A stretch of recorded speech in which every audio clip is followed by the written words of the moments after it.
This is part 2 of technological influences, much more focused on online selling and the use of social media. So e-commerce and m-commerce, so this is online shopping. M-commerce just means mobile, so mobile apps to sell products. And how has this impacted on businesses and customers, different stakeholders? So businesses, you can lower your costs by not having expensive sites. So if you think about Amazon, they won't put their warehouses, they're absolutely huge warehouses in the middle of cities where it's really expensive. They're going to put them close to motorways, so good transport links, but also where land is quite cheap as well, so they get to lower those costs. It's very good for not just like big businesses but small businesses. Really easy to set up small businesses these days using e-commerce and selling online. You don't even need to have your own website. You could go through third-party sellers, so you can sell through Amazon again and be a small business and set up. And less needs for sales assistants, so that part of the sales process, although that could be a negative because it might not be as persuasive in the selling of them, but you are going to reduce those wages there.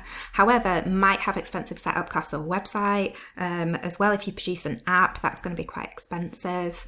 Goods need to be delivered. You need to think about the logistical issues involved as well. The supply chain, getting them from your warehouses, getting them to the customers, that's going to be quite a lot to coordinate. And you do need to protect customers' data. If they're entering credit card details or entering personal information as well to make orders, or they're signing up to newsletters, you've got to protect that, because we've got really, really strict laws in this country about data protection, and businesses can get fined a lot for not obeying those rules, and when they have like hacks and things like that.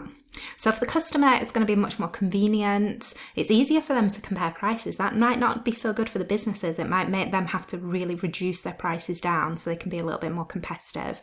Customer service might be a bit more difficult. We look at that in more detail when we look at the customer service section, but it might be, I hinted before that it might not be as persuasive to getting people closing the sale, getting people buying. Possibility of fraud as well, and data being lost, data being mishandled. So some people might be quite apprehensive about buying online.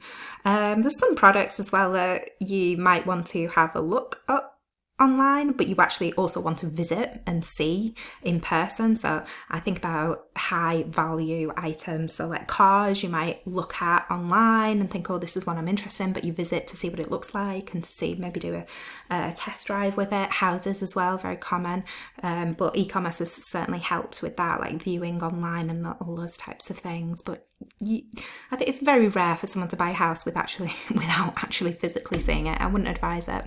So if we're looking at the types of past paper questions you get, so advantages and disadvantages to the toy box of selling online. This is a toy retailer, and you can use all of these things here to help you, because this is looking at the advantages to toy box and disadvantages to toy box themselves. So businesses can use digital media and social media to communicate with customers and to meet their objectives. So this could include text messaging, I think that's meant to say, no comma, emails and social media to contact customers immediately or respond to queries. It could be a way that customers can contact them. So I've put in here a kind of customer complaint going through about, oh, I've forgotten my extra fries, and then, they're apologising and you can come and pick up some more. And then very often you see this at the bottom of websites as well, where you can ways to contact. So the more traditional ways with the phone, with sending them a letter, maybe going to the store, but you can also email in. Sometimes you get social media icons as well, where you can get in contact through social media. Advantages and disadvantages of using new technology for businesses and their stakeholders. So when you are using this new technology, and you've got this is for the other section as well, like CAD and CAM and the computer packages. These should have huge benefits with efficiency and productivity. However, if there is a problem, if there's the internet goes down, you've got huge dependence on technology. What do Amazon do when their site goes down? They lose millions of pounds every minute that the site is down. So they've got huge dependence on that technology and no other revenue streams.